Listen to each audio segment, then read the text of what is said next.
Assalamualaikum warahmatullahi wabarakatuh. Selamat pagi pemirsa, apa kabar Anda hari ini?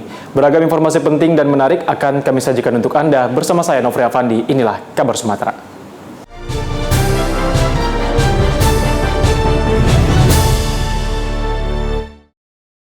Pemirsa, DPRD Kota Medan kembali menggelar rapat paripurna dengan agenda jawaban kepala daerah terhadap pandangan umum fraksi-fraksi DPRD Kota Medan atas Ranperda Kota Medan tentang pengelolaan barang milik daerah. Dalam rapat paripurna DPRD Kota Medan dalam rangka jawaban kepala daerah terhadap pemandangan umum fraksi-fraksi DPRD Kota Medan atas Ranperda Kota Medan tentang pengelolaan barang milik daerah. Rapat berlangsung di gedung DPRD Kota, Jalan Kapten Maulana Lubis, Medan, Sumatera Utara, Senin 7 November kemarin. Rapat paripurna dibuka oleh Ketua DPRD Kota Medan, Hashim, didampingi Wakil Ketua Ikhwan Ritonga, Rajudin Sagala, dan Bahrum Syah. Rapat paripurna turut dihadiri Asisten Administrasi Umum Setda Kota Medan, Renward Parapat, para anggota DPRD Kota Medan, Kepala OPD di lingkungan Pemkot Medan, serta Camat Sekota Medan.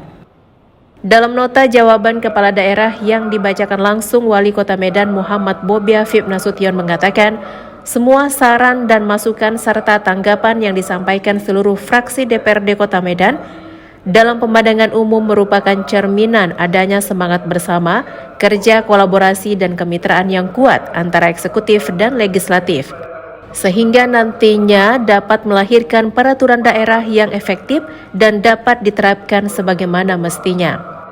Karena apa? Ini dari awalnya memang pengelolaan itu belum baik.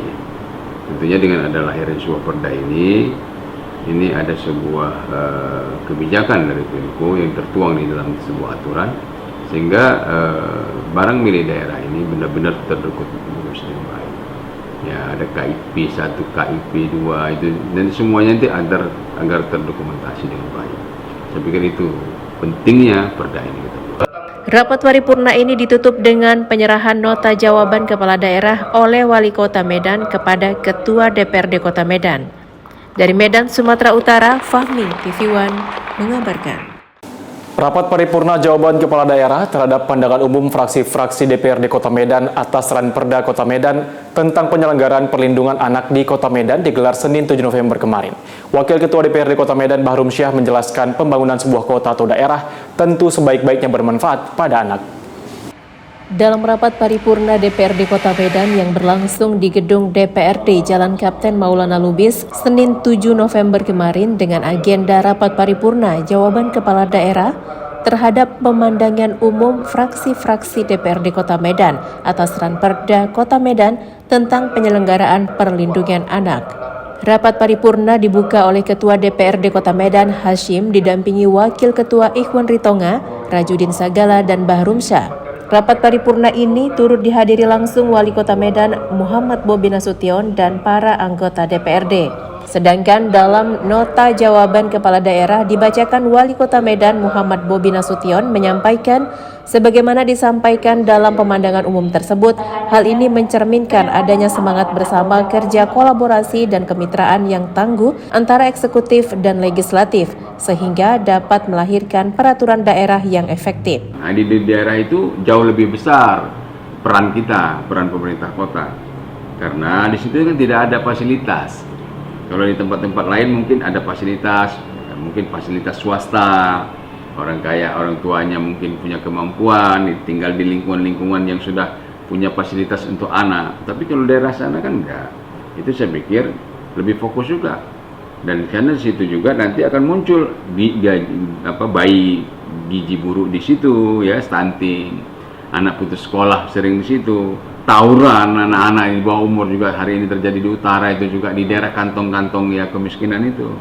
Nah, maka di sana juga lah yang memang lebih harus difokuskan untuk bagaimana anak-anak ini ke depan menjadi ya tentunya jauh lebih punya inovasi, jauh lebih punya semangat untuk dia belajar, semangat untuk berjuang, semangat untuk mengejar cita-citanya, saya pikir itu.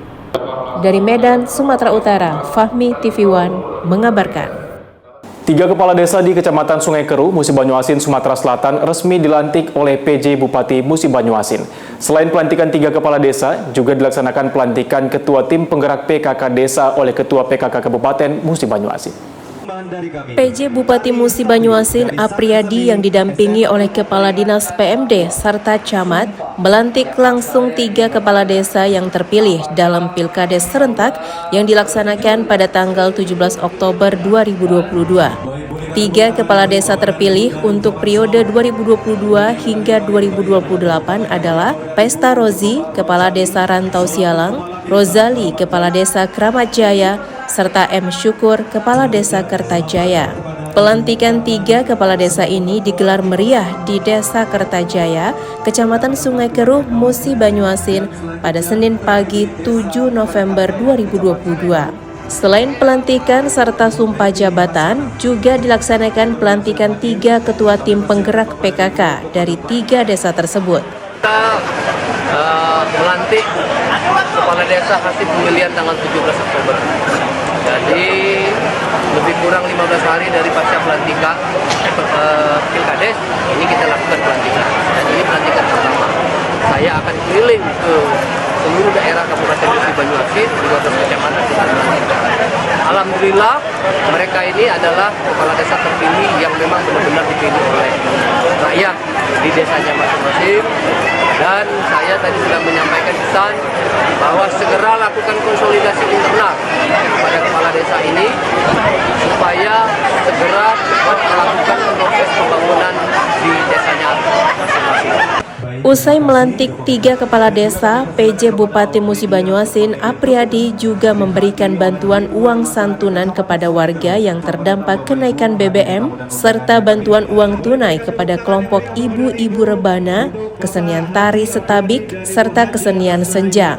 Dari Musi Banyuasin, Sumatera Selatan, Puja Kusuma TV One mengabarkan.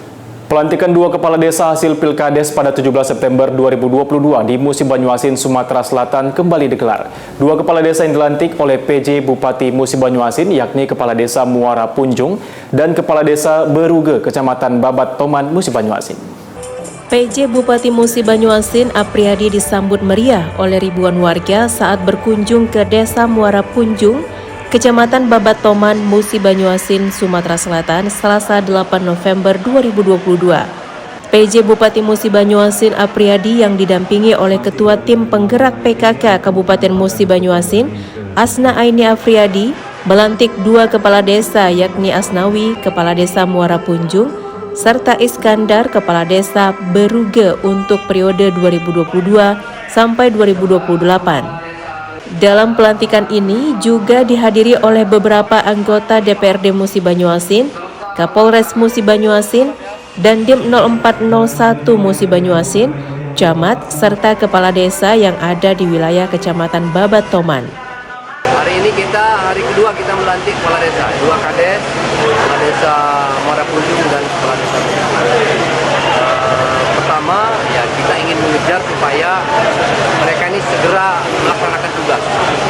Jangan sampai nanti ada kekosongan kepemimpinan di desa ini, terutama kepemimpinan yang dan pesan saya kepada 2 kepala desa ini segera lakukan konsolidasi di dalam dan segera bekerja untuk membangun desa ini karena memang masyarakat ini sudah tidak sabar lagi menunggu kepala desa yang memiliki hasil pemilihan dan rangkul semua komponen, semua elemen yang ada di desa ini ajak bersama padu untuk membangun desa. Kemudian jangan ada gontok-gontokan, jangan ada dendam politik karena selama 6 tahun ke depan ini kades dan masyarakatnya harus fokus membangun desa yang dia butuh.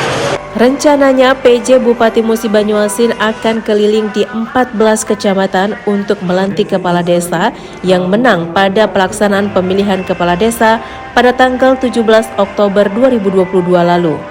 Dari Musi Banyuasin, Sumatera Selatan, Puja Kusuma TV One mengabarkan. Bank Rakyat Indonesia atau BRI Cabang Sekayu Musi Banyuasin, Sumatera Selatan bekerja sama dengan Badan Pengelola Pajak dan Distribusi Daerah atau BPPRD melonsing pembayaran pajak bumi dan bangunan atau PBB Perkotaan dan Pedesaan melalui Briva BRI.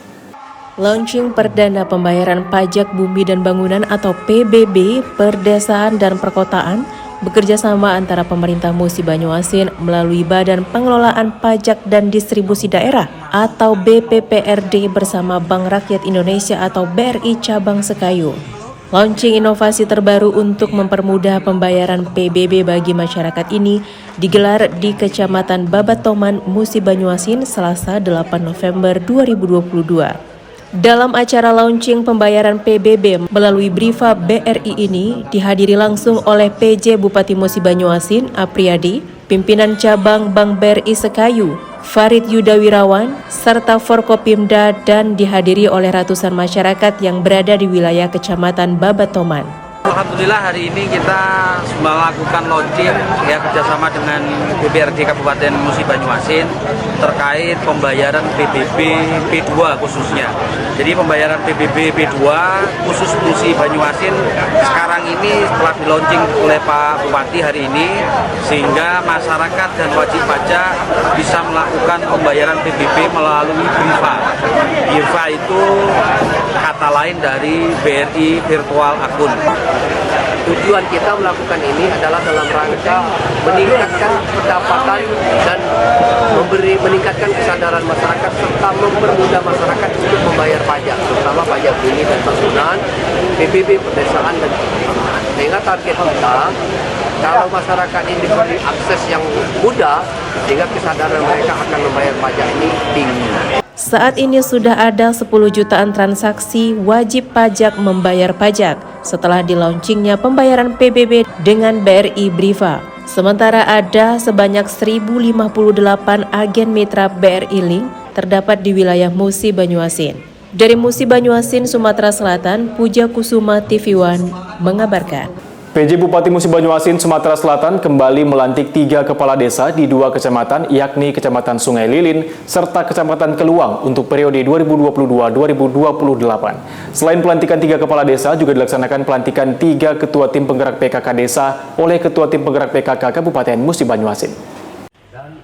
PJ Bupati Musi Banyuasin, Apriyadi melantik 3 kepala desa dari 2 kecamatan untuk periode 2022 sampai 2028. 3 kepala desa ini adalah Juhari, Kepala Desa Bukit Jaya, Mas Rukin, Kepala Desa Pinang Banjar, serta Junali, Kepala Desa Tegal Mulyo.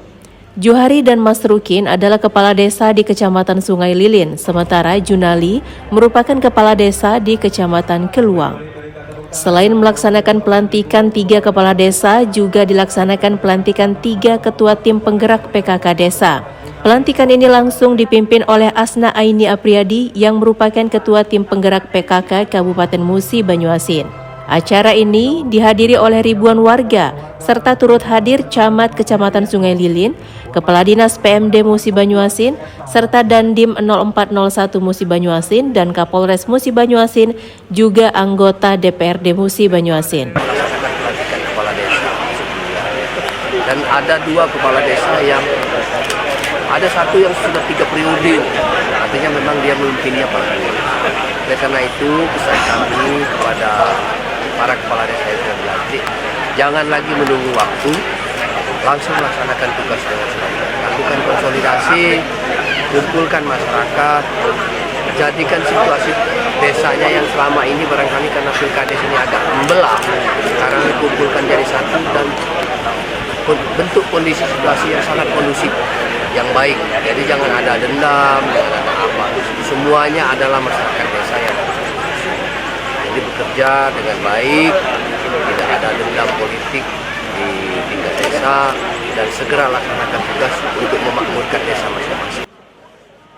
Dari Musi Banyuasin, Sumatera Selatan, Puja Kusuma TV One mengabarkan. Ratusan warga dan mahasiswa mengepung kantor Dinas Perindustrian dan Perdagangan serta kantor DPRD Musi Banyuasin, Sumatera Selatan. Masa meminta pemilik serta toko penjual diduga oli palsu di Kecamatan Bayung Lencir segera ditindak.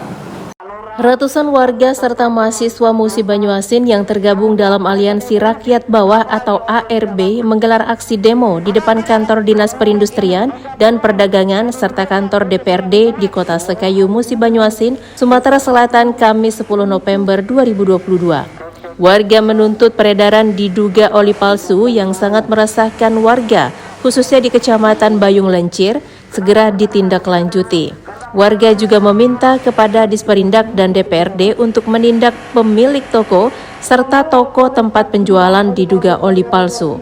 Dari lapangan Bayung Lincir tuh ngerasa dia saat nyetis motor tuh sebulan di bengkel itu agak balik rusak. Nah paling lama sebulan 2 bulan di Bayung Lincir, karena kita orang Bayung Lincir tidak tahu masalah oli palsu atau asli, karena kita orang dusun, Pak. Mengawal proses dugaan. Tindakan kita terhadap toko yang menjual persidangan akan kita lihat dulu, adakah dia punya izin. Itu yang jelas. Kalau memang dia tidak ada, kita akan kerjasama dengan pihak perizinan untuk melakukan tindakan-tindakan. Pertama, tindakan itu bisa ditutup toko. Sudah kita survei bahwa itu ada palsu di sana, Pak. Tim kita turun, itu diduga memang palsu. Dalam hari ini kami menerima, akan kami teruskan kepada pimpinan DPRD dan untuk nanti pimpinan DPRD untuk berkoordinasi kepada yang terkait, nanti akan kita buatkan RDP. Kita akan tidak lanjuti pimpinan dan anggota DPRD untuk RDP selanjutnya akan kita panggil koordinasi dengan DPRD. Sebelumnya warga bersama pemerintah kecamatan, kelurahan, dan dinas perdagangan serta Satpol PP melakukan pengecekan terhadap toko Sandrina Motor yang diduga menjual oli palsu. Tim mendapatkan puluhan dus diduga oli palsu. Saat ini pihak kepolisian Polres Musi Banyuasin tengah melakukan penyidikan serta memproses adanya dugaan oli palsu. Dari Musi Banyuasin, Sumatera Selatan, Puja Kusuma, TV One mengabarkan. Kembali di kabar Sumatera, pemirsa Dewan Perwakilan Rakyat Daerah Kabupaten Tebo, Jambi kembali menggelar rapat paripurna terkait nota pengantar rancangan peraturan daerah atau APBD tahun anggaran 2023. Dalam rapat tersebut mereka juga membahas retribusi persetujuan bangunan gedung dan peraturan daerah tentang pengelolaan air limbah domestik. Ketua DPRD Kabupaten Tebo, Jambi, Mazlan yang didampingi Wakil Ketua 1 dan 2 secara resmi membuka rapat paripurna dengan agenda nota pengantar rancangan peraturan daerah APBD tahun anggaran 2023. Pada rapat paripurna tersebut dihadiri langsung oleh Sekda, para asisten, staf ahli, unsur Forkopimda, para anggota Dewan, serta Kepala OPD di lingkup pemerintah Kabupaten Tebo. Sekda Kabupaten Tebo, Teguh Arhadi dalam sambutannya menyampaikan bahwa program yang direncanakan dari Ranperda ini merupakan skala prioritas rencana pembangunan di tahun 2023 mendatang. Pada pembahasan rapat paripurna tersebut, Dewan menganggarkan untuk APBD tahun 2023 nanti sebesar 33 miliar rupiah. Kita sudah menganggarkan sebagaimana mandatori yang sudah diberikan dalam pedoman umum APBD. Kita sudah menganggarkan sebanyak 33 miliar. Nah, namun formasi kepegawaian P3K yang kita ajukan itu cuman baru di tahapan bidang pendidikan. Sementara di bidang kesehatan belum. Nah, berharap kita supaya dalam waktu dekat juga kementerian bisa merubah tentang pengajuan formasi itu, supaya anggaran 33 ini bisa kita manfaatkan sampai habis gitu. Jadi tidak menjadi silpa untuk tahun berikutnya. Mazlan juga mengatakan bahwa tahapan rancangan peraturan daerah APBD tahun 2023 tersebut selanjutnya akan dibahas di hearing komisi dan akan dilakukan pembahasan di Badan Anggaran. Dengan anggaran tersebut, Dewan berharap agar pihak kementerian merubah pengajuan formasi dengan harapan tidak terjadinya silva pada tahun mendatang. Dari Kabupaten Tebo, Jambi, Tarmizi, TV One mengabarkan. Jelang pelaksanaan pemilihan kepala desa, pemerintah Kabupaten Tebo menggelar rapat koordinasi bersama pemangku kepentingan. Pada pelaksanaan Pilkades nanti, PJ Bupati Tebo berharap agar panitia penyelenggara berlaku adil terhadap seluruh calon kepala desa. Pemerintah daerah bersama unsur Forum Komunikasi Antar Pimpinan Daerah atau Forkopimda Kabupaten Tebo, Jambi menggelar rapat koordinasi jelang pelaksanaan Pilkades serentak tahun 2022. Selain menggelar rakor, para calon kepala desa ini juga diberikan pengarahan dan mengikuti simulasi tata cara pencoblosan surat suara di TPS yang dilaksanakan di Aula Utama Kantor Bupati Tebo. Kegiatan yang dihadiri oleh seluruh calon kepala desa dan para camat ini diharapkan pada saat pelaksanaan pemilihan kepala desa nanti berlangsung dengan damai dan masyarakat yang datang ke TPS merasa aman dan nyaman. Sesungguhnya ini bukan rakor, tapi ini kesepakatan para kepala desa, calon kepala desa dan penyelenggara. Bukan hanya para calon tapi juga penyelenggara untuk melaksanakan pemilihan ini secara damai. Nah, ini kita lakukan dengan harapan ini betul-betul dapat dilaksanakan dengan aman dan damai, dan masyarakat datang ke TPS pun merasa aman. Yang pasti kami sudah menyiapkan perencanaan untuk pengamanan ya, untuk personil Polres yang akan kami libatkan atau kami BKO-kan ke polsek-polsek, di mana nanti para kapolsek akan mendistribusikan ke masing-masing TPS. Seperti itu. Dan kami juga minta bantuan dari Brimob untuk standby on call, baik itu nanti di tingkat kabupaten ataupun di tingkat kecamatan. Untuk diketahui bahwa pada pelaksanaan Pilkades yang jatuh pada tanggal 19 November 2022 nanti, sedikitnya ada 39 desa yang akan melaksanakan Pilkades serentak dengan jumlah calon kepala desa sebanyak 130 orang. Dari Kabupaten Tebo, Jambi, Tarmizi TV One mengabarkan. Satuan Reserse dan Kriminal Polres Sibolga, Sumatera Utara berhasil menggagalkan perdagangan sisik tenggiling melalui media sosial. Polisi juga berhasil mengamankan 2 orang tersangka. Inilah MM dan RR, 2 orang pelaku penjualan organ satwa dilindungi yakni sisik terenggiling di gelandang di Mako Polres Sibolga saat hendak konferensi pers pada Jumat sore 4 November 2022 hanya bisa pasrah di hadapan petugas. Kapolres Sibolga AKBP Taryono Raharja mengatakan, pengungkapan kasus ini berawal dari adanya upaya pemasaran bagian organ tubuh satwa dilindungi tersebut melalui akun media sosial oleh RR. Petugas yang bergerak cepat berhasil kelabui pedagang dan berpura-pura menjadi pembeli, dan saat hendak lakukan transaksi, polisi langsung membekuk kedua tersangka di Jalan Brigjen Katamso, tepatnya di salah satu penginapan pada tanggal 2 November 2022 sekitar jam 19 waktu Indonesia Barat. Dari kedua tangan pelaku tersebut, polisi berhasil mengamankan 15 kg sisik terenggiling yang siap jual dengan nilai jutaan rupiah. 2 November, ya, dari 5 Oktober sampai 2 November terus terjalin komunikasi sehingga tersangka ini yakin kepada kami, Kapolri yang melakukan undercover, yakini bahwa ini bisa terjadi transaksi. Kemudian setelah disepakati tempat yang disepakati melakukan transaksi, yang bersangkutan ataupun tersangka RR tadi memerintahkan temannya untuk mengantar barang tersebut, yaitu tersangka NN.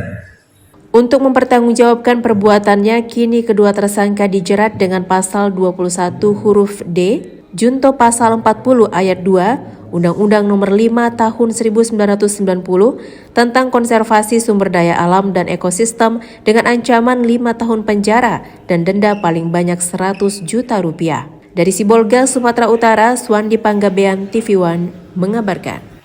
Tim Jurusita Pengadilan Negeri Karimun melakukan eksekusi terhadap lahan seluas 19.849 hektar di coastal area tebing Karimun. Eksekusi lahan tersebut pun nyaris ricuh. Eksekusi lahan di coastal area tebing Tanjung Balai Karimun Jumat pagi hampir ricuh. Adu mulut antara pihak tergugat Darman Pranata dengan tim eksekutor Pengadilan Negeri Karimun tidak terelakkan. Meski demikian, tim eksekusi tetap melaksanakan eksekusi lahan seluas 19.849 hektar dengan pengawalan pihak kepolisian.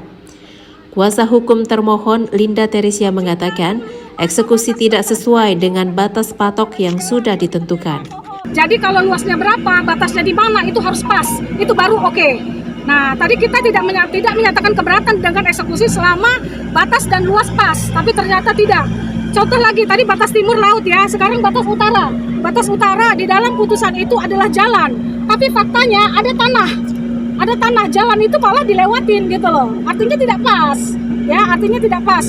Jadi kami sudah menyatakan keberatan dengan permasalahan ini. Kemudian juga yang lucunya saat ini yang dieksekusi adalah putusan 17. Tetapi yang dilaksanakan sebagian adalah ini sekarang masih gugatan 35 2021 yang masih dalam proses kasasi di Mahkamah Agung. Kalau memang itu salah objek, Pak Ketua Pengadilan bisa mengeluarkan penetapan bahwa non-executable, berarti tidak bisa dieksekusi. Itu terlaksananya eksekusi karena sudah sesuai dengan gugatan awal dan sesuai dengan putusan, sesuai dengan sertifikat 00087 atas nama Kasdi Hernanto. Sementara itu, Humas Pengadilan Negeri Karimun, Afonsiur J.R. Siringoringo mengatakan, eksekusi sudah sesuai dengan putusan dari Pengadilan Negeri Tinggi Pekanbaru dan sudah melalui kasasi. Jumat tanggal 4 November 2022, PN Tanjung Balai Karimun telah selesai melaksanakan eksekusi terhadap objek perkara nomor 17 PDT 2013 Junto 164 PDT 2014 PT Pekanbaru Junto nomor 56 Kasasi 2016 dan berdasarkan surat permohonan eksekusi nomor 59 tahun 2021 oleh pemohon eksekusi. Dari Karimun, Jufri, TV One mengabarkan. Ikatan Alumni Fakultas Ekonomi dan Bisnis atau IKFEB USU resmi dilantik untuk periode 2022-2026. Pelantikan ini pun dikemas dengan seminar internasional Building the Effective Business Leader in the Digital Era and Navigating an Uncertain Future. Bertepatan dengan peringatan Hari Pahlawan pada Kamis 10 November kemarin, pengurus Ikatan Alumni Fakultas Ekonomi dan Bisnis Universitas Sumatera Utara atau IKFEB USU resmi dilantik untuk periode 2022-2026 yang berlangsung di Auditorium Universitas Sumatera Utara. Pelantikan pengurus IKFEB USU dilakukan oleh Agus Dwi Handaya sebagai Ketua Umum IKFEB USU. Pelantikan ini pun turut dikemas dengan seminar internasional Building the Effective Business Leader in the Digital Era and Navigating an Uncertain Future. Dalam sambutannya, Agus Dwi Handaya menyampaikan rasa hormat dan berterima kasih karena telah ditunjuk menjadi bagian dari komunitas alumni FEB yang punya dedikasi besar untuk membangun negeri ke depan. Agus selaku Senior Executive Vice President Corporate Transformation and Finance di PT Bank Mandiri dan sebagai Direktur Kepatuhan di PT Bank Mandiri sejak 2018 hingga saat ini, mengatakan Ikatan Alumni Fakultas Ekonomi Bisnis USU punya visi bagaimana menghimpun seluruh kekuatan alumni dan memberikan pengabdian terbaik untuk mewujudkan Fakultas Ekonomi dan Bisnis USU sebagai kampus global di level internasional. Ia juga mengajak seluruh alumni Fakultas Ekonomi dan Bisnis USU yang ada di seluruh antero Nusantara dan di luar negeri untuk sama-sama memfasilitasi dan mendukung agar ke depan FEB USU bisa menjadi salah satu kampus global. Kami dari Ikatan Alumni Fakultas Ekonomi Bisnis dan USU punya visinya itu adalah bagaimana menghimpun seluruh kekuatan alumni dan memberikan pengabdian terbaik yang ujung-ujungnya ingin mendukung fakultas untuk bisa mewujudkan USU sebagai kampus global, Fakultas Ekonomi dan Bisnis USU di level internasional sebagai kampus global. Ya, jadi kita akan membawa bagaimana USU ini bisa terekspos dengan pemikiran-pemikiran, insight-insight dan ekspertis global. Karena itu peran alumni sangat-sangat mendukung sekali. Karena itu kami mengajak seluruh alumni Fakultas Ekonomi dan Bisnis USU yang ada di seluruh antero Nusantara dan juga yang ada di luar negeri untuk sama-sama kita fasilitasin, kita dukung agar kampus ekonomi Fakultas Ekonomi Bisnis dan USU ini bisa menjadi salah satu kampus global. Dari Medan, Sumatera Utara, Fahmi, TV One mengabarkan. Secercah harapan warga di dua dusun yang berada di Desa Sinar Jawa, Kecamatan Air Naningan, Kabupaten Tanggamus, Lampung yang mengalami kesulitan untuk mengeluarkan hasil buminya karena akses jalan yang tak bisa dilalui kini mulai terwujud. Senyum warga pun terpancar melalui kegiatan TMMD ke-115 Kodim 0424 Tanggamus. Beginilah kondisi di Dusun Sindang Bunga dan Dusun Batu Saeng, merupakan dua dusun yang sudah terisolir sejak lama yang ada di Pekon Sinar Jawa, Kecamatan Air Naningan, Kabupaten Tanggamus, Lampung. Warga di dua dusun itu terisolir karena berada di wilayah perbukitan. Mayoritas warga di dusun ini bermata pencarian sebagai petani dan berkebun. Mereka harus bersusah payah untuk mengeluarkan hasil buminya karena akses jalan yang tidak bisa dilalui dengan kendaraan roda 2 maupun roda 4. Namun kini mimpi-mimpi warga yang terisolir berbuah manis dengan program Tentara Manunggal Membangun Desa. Senyum warga pun terpancar melalui kegiatan Tentara Manunggal Membangun Desa atau TMMD ke-115 dari Kodim 0424 Tanggamus yang telah membangun jalan sehingga meningkatkan perekonomian dari masyarakat. Tentara Manunggal Membangun Desa atau TMMD merupakan kegiatan operasional sebagai wujud bakti TNI yang dilaksanakan secara terpadu oleh satuan jajaran TNI bersama pemerintah daerah dan masyarakat. Sasaran kegiatan TMMD ke-115 berupa bidang fisik dan non-fisik. Untuk sasaran fisik bertujuan untuk meningkatkan sarana dan prasarana wilayah, fasilitas sosial, dan fasilitas umum lainnya. Personel TNI bersama masyarakat meningkatkan akses jalan yang sudah sejak lama terisolir di Pekon Sinar Jawa, khususnya di Dusun Batu Saeng, Dusun Talang Ogan, Dusun Talang Curup, dan Dusun Sindang Bunga. Personel TNI bersama masyarakat melakukan normalisasi badan jalan dengan ukuran panjang 2.465 meter dan lebar 6 meter. Kemudian membuat badan jalan dengan onderla sepanjang 481,25 meter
terpadu. Memiliki target 2 sasaran, fisik dan non-fisik. Untuk sasaran fisik, kegiatannya adalah pembukaan badan jalan sepanjang 2.460 meter. Kemudian yang kedua, perkerasan jalan kurang lebih dengan panjang 481 meter. Kemudian pemasangan gorong-gorong 6 unit. Kemudian pemasangan playdecker 2 unit. Kemudian dari kerja non fisik ini, syukur alhamdulillah kita bisa menyelesaikan tepat waktu. Kemudian ada over prestasi di dalamnya, yaitu kami mengakomodir keinginan masyarakat setempat di sini untuk pembukaan badan jalan diperpanjang lagi, sehingga kami membantu mereka sampai panjang 450 meter. Kemudian sasaran non fisik meliputi penyuluhan pertanian, kemudian wawasan kebangsaan dan bernegara, kemudian penyuluhan tentang stunting, kemudian penyuluhan narkoba, Kamtibmas. Kemudian yang paling penting yang kita laksanakan adalah penyuluhan tentang Pancasila. Dari Tanggamus Lampung, Wijansyah TV One mengabarkan. Kegiatan TMMD ke-115 di Desa Air Naningan, Kabupaten Tanggamus Lampung resmi ditutup pada Rabu 9 November 2022. Penutupan ini sekaligus menandai berakhirnya program TMMD ke-115 yang dilaksanakan serentak di 5 kabupaten di wilayah Kodam 2 Sriwijaya. Dalam kegiatan TMMD, Kodim 0424 Tanggamus telah melakukan pembangunan sarana fisik dan non-fisik yang sangat membantu warga. Komandan Resort Militer atau Danrem 043 Garuda Hitam, Brigjen TNI Ruslan Effendi secara resmi menutup kegiatan Tentara Manunggal Membangun Desa ke-115. Penutupan berlangsung di lapangan Pekon Air Naningan, Kecamatan Air Naningan, Kabupaten Tanggamus, Lampung pada Rabu 9 November lalu. Upacara penutupan ini sekaligus menandai berakhirnya program TMMD ke-115 yang dilaksanakan serentak di 5 kabupaten di wilayah Kodam 2 Sriwijaya. Setelah menutup kegiatan TMMD, rombongan langsung meninjau stan UMKM milik warga, meninjau pelaksanaan sunatan massal dan pengobatan gratis. Program TMMD dari tahun ke tahun menunjukkan hasil cukup memuaskan dan semakin dirasakan manfaatnya oleh masyarakat. Berbagai hasil pembangunan sarana fisik dan non-fisik telah mendorong perkembangan cukup signifikan di desa, sehingga dapat mewujudkan kemandirian dan ketahanan wilayah tangguh, khususnya di wilayah pedesaan. Sangat luar biasa ya, karena telah dibuka badan jalan kurang lebih 2,465 ya. Kemudian juga ada pengerasan jalan hampir setengah kilometer 481. Kemudian juga kegiatan fisik dan juga non fisik ya. Selama kurang lebih 30 hari kami bekerja ditambah dengan pelaksanaan pra-TMMD kurang lebih selama 14 hari. Alhamdulillah hari ini semua kegiatan sasaran baik fisik maupun non fisik sudah kita selesai laksanakan. Kami secara instansi mengucapkan terima kasih kepada pemerintah daerah Kabupaten Tanggamus yang sudah mensupport, sangat mendukung kegiatan TMMD yang ke-115 ini, khususnya dalam hal pembiayaan dan anggaran. Secara khusus juga kami mengucapkan terima kasih dan penghargaan yang sebesar-besarnya kepada instansi kepolisian, kemudian Pak Camat, Kepala Desa atau Kakon yang sudah bersama-sama dengan kami bahu-membahu beserta masyarakat Pekon Sinar Jawa. Dari Tanggamus, Lampung, Pujiansa, Nanang TV One mengabarkan. Kembali di kabar Sumatera, pemirsa, untuk mempermudah sistem pelayanan pajak, Pemkab Tapanuli Selatan Sumatera Utara melalui Dinas Badan Pengelolaan Keuangan, Pendapatan dan Aset Daerah atau BPKPAD Tapanuli Selatan melaksanakan soft launching aplikasi sistem pelayanan pajak terintegrasi atau SIPEPSI. Bupati Tapanuli Selatan Haji Doli Putra Perlindungan Pasaribu mengapresiasi Badan Pengelola Keuangan, Pendapatan dan Aset Daerah atau BPKPAD Tapanuli Selatan yang mengadakan soft launching aplikasi sistem pelayanan pajak terintegrasi atau SIPEPSI. Perkenalan produk digitalisasi untuk sebuah perubahan sistem keuangan daerah itu dihelat di Gedung Serbaguna Komplek Perkantoran Pemkab Tapanuli Selatan, Sumatera Utara di Sipirok pada Sabtu 5 November 2022 lalu. Bupati Tapanuli Selatan Doli Putra Perlindungan Pasaribu yang sekaligus membuka acara soft launching aplikasi SIPEPSI, Sistem Pembayaran Pajak Terintegrasi, mengatakan era digitalisasi saat ini telah membuka ruang bagi semua orang termasuk pemerintahan untuk berinovasi serta berkreasi dengan berbagai perkembangan teknologi. Semoga aplikasi SIPEPSI yang digagas Kadis BPKPAD M. Frananda yang saat ini melaksanakan tugas akhir pada PKN tingkat 2 Puslatbang KHAN LAN Aceh berdampak positif bagi pendapatan daerah ke depannya. Ya, aplikasi SIPEPSI ini adalah salah satu inovasi dari pimpinan OPD di Tapanuli Selatan, yaitu Pak Muhammad Prananda. Beliau saat ini sedang mengikuti pendidikan di pemerintahan pusat untuk naik eselon dan sebagainya. Nah, aplikasi ini adalah salah satu tugas akhirnya untuk diterima dalam pendidikan tersebut. Ini akan mempermudah masyarakat membayar pajak atau seperti apa? Ya, harapan kita seperti tadi paparan yang disampaikan oleh beliau akan mempermudah masyarakat karena ini sistemnya dilakukan secara terintegrasi dalam pembayaran pajak yang ada di Tapanuli Selatan. Oke, Pak. Sementara Kepala Badan PKPAD Tapanuli Selatan, M. Frananda mengatakan, aplikasi SIPEPSI dengan alamat website sipepsi.bpkpad.tapselkap.go.id dibuat bertujuan untuk mempermudah pelayanan pajak kepada masyarakat Tapanuli Selatan. Selain itu, menjawab solusi untuk meningkatkan pendapatan asli daerah atau PAD, hal ini juga penyederhanaan birokrasi di Pemkab Tapanuli Selatan, di mana dengan adanya aplikasi tersebut, masyarakat semakin mudah untuk mendaftarkan objek pajaknya serta menerbitkan nomor objek pajak secara online dimanapun dan kapanpun. Baik, aplikasi SIPEPSI ini justru akan sangat membantu masyarakat untuk dalam hal mengurus pajak. Jadi hanya menggunakan aplikasi ini bermodalkan nomor induk KTP, kita bisa mengakses aplikasi ini secara full untuk mendaftarkan objek pajak kita. Jadi di situ nanti kita akan menguploadkan persyaratan-persyaratan seperti fotokopi KTP, KK, bukti kepemilikan atas aset tersebut. Jadi tidak ada kesulitan sama sekali di aplikasi ini. Untuk webnya sendiri apa itu? Website? sipepsi.bpkpad.tapselkap.go.id. Kapan mulai bisa digunakan masyarakat? Sebenarnya soft launchingnya hari ini, tapi semalam ada masyarakat Muara Batang Toru yang sudah mendaftarkan objek pajaknya dan berhasil. Selain soft launching dan sosialisasi aplikasi SIPEPSI yang dihadiri perguruan tinggi, pimpinan OPD, para camat, kepala desa dan lurah se-Tapanuli Selatan, PT Bank Sumut juga menyosialisasikan Sumut Link sebagai agen pembayaran digital pajak dan retribusi daerah. Dari Tapanuli Selatan, Sumatera Utara, Dedi Herianto, TV One, mengabarkan. Tingginya harga bawang merah impor membuat para petani di Padang Lawas Utara, Sumatera Utara beralih untuk membudidayakannya. Selain dapat membutuhi kebutuhan pasar, harga bawang juga menggiurkan bagi para petani.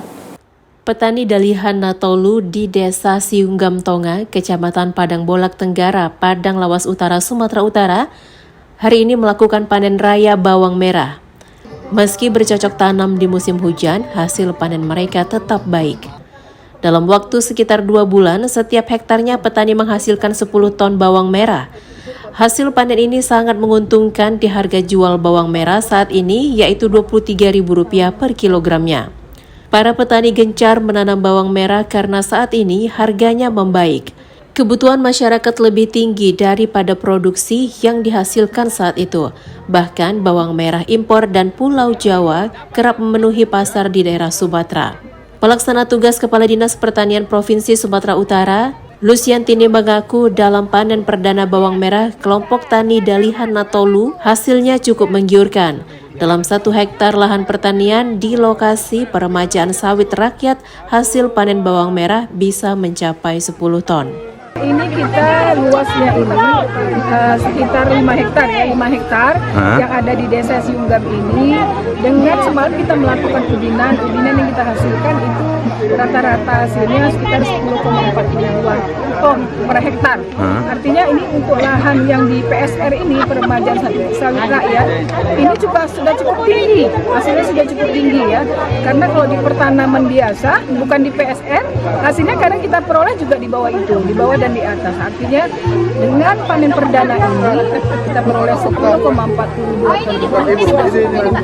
Mudah-mudahan bantuan seperti ini bisa berkelanjutan sehingga manfaat untuk rakyat bisa didapatkan. Kami melakukan usaha untuk mengajak masyarakat untuk supaya giat untuk menanam tanaman-tanaman kultura di lahan-lahan kritis.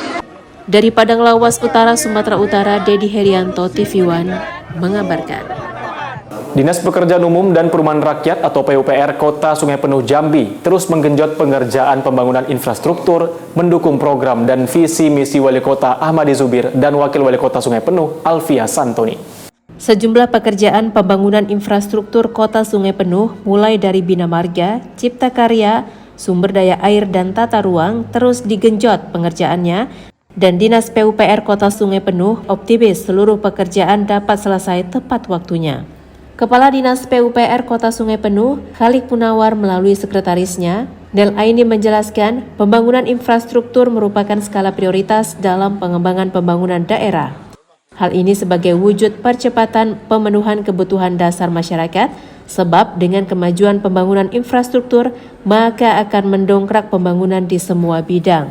Dengan momentum Hari Ulang Tahun Kota Sungai Penuh yang ke-14 di tahun 2022 ini, semua pengerjaan perbaikan, perawatan, dan pembangunan infrastruktur, terutama di bidang persampahan, saluran drainase, serta jalan, terus dimaksimalkan, dan infrastruktur ini sangat penting sebagai wujud meningkatkan pelayanan publik dan pemerataan terhadap hasil pembangunan sehingga dapat dirasakan oleh seluruh lapisan masyarakat.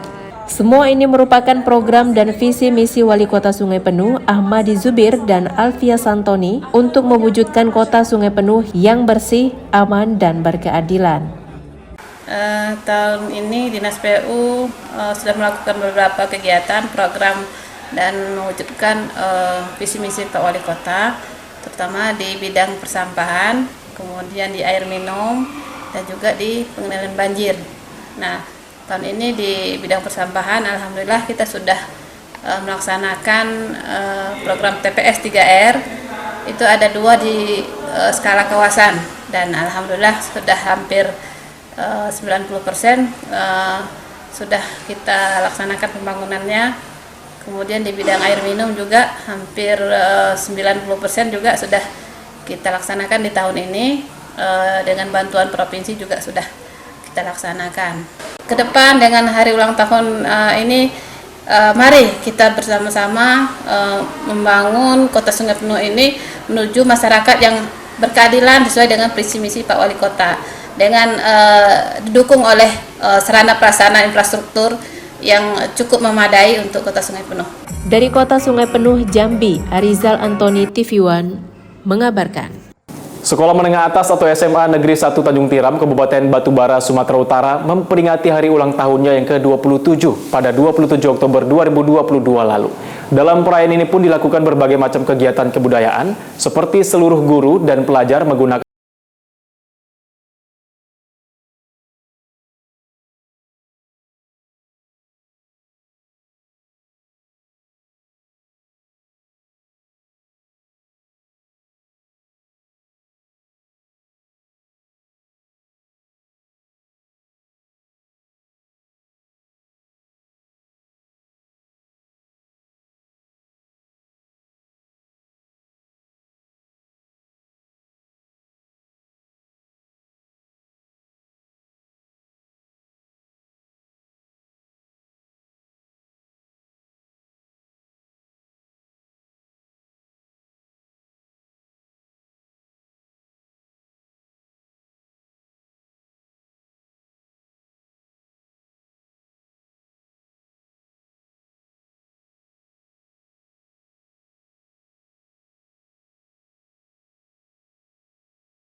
Dinas Pendidikan memberikan apresiasi kepada sekolah SMA Negeri 1 Tanjung Tiram yang hari ini berusia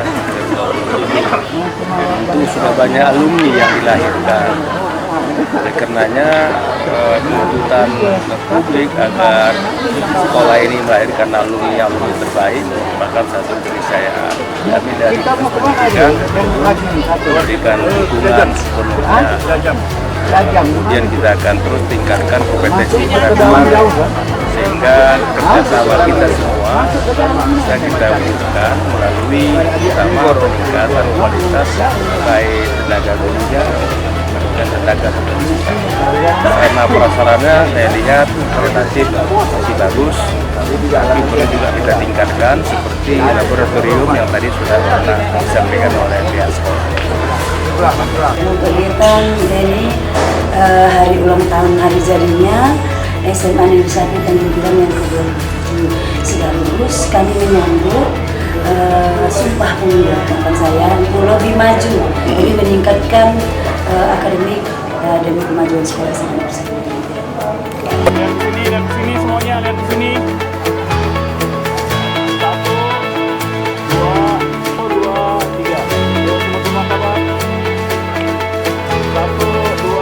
3. Dari Batubara, Sumatera Utara, Jasa Manurung, TV One mengabarkan.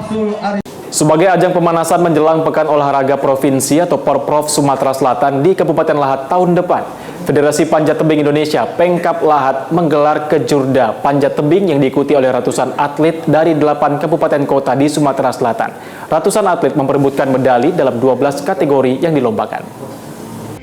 Dihadiri Ketua FPTI Sumsel, Bupati Lahat Ci Ujang didampingi Forkopimda membuka secara resmi kejuaraan panjat tebing yang digelar oleh FPTI Pemkap Lahat di venue Panjat Tebing Halaman Gor Bukit Tunjuk Lahat. Dalam kejuaraan ini sebanyak 247 orang atlet utusan dari 8 kabupaten kota di Sumsel akan bertanding memperebutkan medali dalam 12 kategori lomba yang dipertandingkan. Tingginya antusiasme atlet untuk mengikuti kejuaraan ini menjadi salah satu bukti jika olahraga panjat tebing di Lahat semakin banyak digemari. Hal ini juga dibarengi dengan meningkatnya prestasi para atlet panjat tebing Lahat dan kemajuan FPTI Pemkap Lahat yang hingga saat ini mampu menempati urutan ketiga di Sumatera Selatan. Menurut Bupati Lahat, selain ajang pemanasan menjelang Porprov tahun 2023, event-event seperti ini juga bisa dilakukan untuk menjaring bibit-bibit atlet yang nantinya mampu menjuarai berbagai kejuaraan serta mengharumkan nama Kabupaten Lahat. Adanya kegiatan PTP ini adalah untuk mencari bibit-bibit atlet kita supaya di Porprov nanti bisa bersaing dengan kabupaten kota lain. Ini kita udah 3 besar di Sumatera Selatan. Alhamdulillah kita sudah ada mempunyai panjat tebing ini, dan yang akan datang kita tambah satu lagi supaya Porprov nanti kita tidak panjat tebingnya yang tipe nasional lah, jangan sampai memalukan. Kabupaten Lahat sudah menyiapkan untuk itu, dan ini Bupati sangat support. Cabang olahraga panjat tebing ini merupakan salah satu cabur unggulan Kabupaten Lahat yang akan menjadi tuan rumah pergelaran Porprov tahun depan. Dari Kabupaten Lahat, Sumatera Selatan, Ahmad Yudiansyah, TV One mengabarkan. Sebagai salah satu warisan budaya dari para leluhur, Gubernur Sumatera Selatan dan Bupati Lahat mengikuti tradisi bekarang atau mengambil ikan di area Lubuk Larangan. Tradisi ini merupakan salah satu bentuk kebudayaan masyarakat Kabupaten Lahat yang hingga kini terus dilestarikan. Dengan antusiasme yang tinggi, Gubernur Sumsel Herman Deru bersama Bupati Lahat Cik Ujang mengikuti tradisi bekarang atau mengambil ikan di area Lubuk Larangan yang dilakukan di Desa Gunung Kembang, Kecamatan Kikim Timur, Kabupaten Lahat. Dengan menggunakan jaring atau jala, panen ikan yang biasanya hanya dilakukan 2 kali dalam setahun ini menjadi salah satu bentuk warisan budaya yang hingga kini tetap dilestarikan oleh masyarakat Kabupaten Lahat. Lubuk Larangan juga merupakan salah satu bentuk pelestarian ekosistem sungai agar ikan-ikan endemik yang ada di sungai tersebut tidak punah akibat aktivitas menangkap ikan dengan cara yang salah, seperti menggunakan racun atau setrum. Di Desa Gunung Kembang ini, masyarakat memiliki 3 lubuk larangan dengan panjang mencapai 700 meter. Dalam kurun waktu tertentu, ikan-ikan yang berada di area lubuk larangan tersebut tidak boleh diambil dengan cara apapun. Gubernur Sumsel Herman Deru sangat mengapresiasi desa-desa yang hingga kini masih melestarikan lubuk larangan. Hal ini menjadi tolok ukur jika ekosistem di desa tersebut masih sangat terjaga dengan baik. Selain itu, bekarang di lubuk larangan juga bisa menjadi ajang silaturahmi untuk membentuk kekompakan antar sesama warga. Dengan simbolik lubuk larangan ini berarti sumber airnya terjaga. Sumber air terjaga berarti pepohonan, hutannya masih terjaga. Itu yang pertama. Yang berikutnya ada nilai-nilai silaturahmi. Ini camat dan seluruh kepala desa, masyarakat berkumpul jadi satu tanpa membedakan pangkat, jabatan, bahwa kita panen ikan bersama dan hasilnya dibagi ke kepada masyarakat yang ada di sekitar ini sebagai penghargaan. Nah, dan yang hebat lagi di Lahat ini banyak desa yang punya komitmen itu. Dari Kabupaten Lahat, Sumatera Selatan, Ahmad Yudiansyah, TV One mengabarkan. Informasi tadi sekaligus menutup jumpa kita pada hari ini. Tetap perbarui informasi Anda di kanal YouTube TVN News dan kanal berita tvnews.com. Saya Nofri Afandi bersama kerabat kerja yang bertugas pamit undur diri. Wassalamualaikum warahmatullahi wabarakatuh dan sampai jumpa.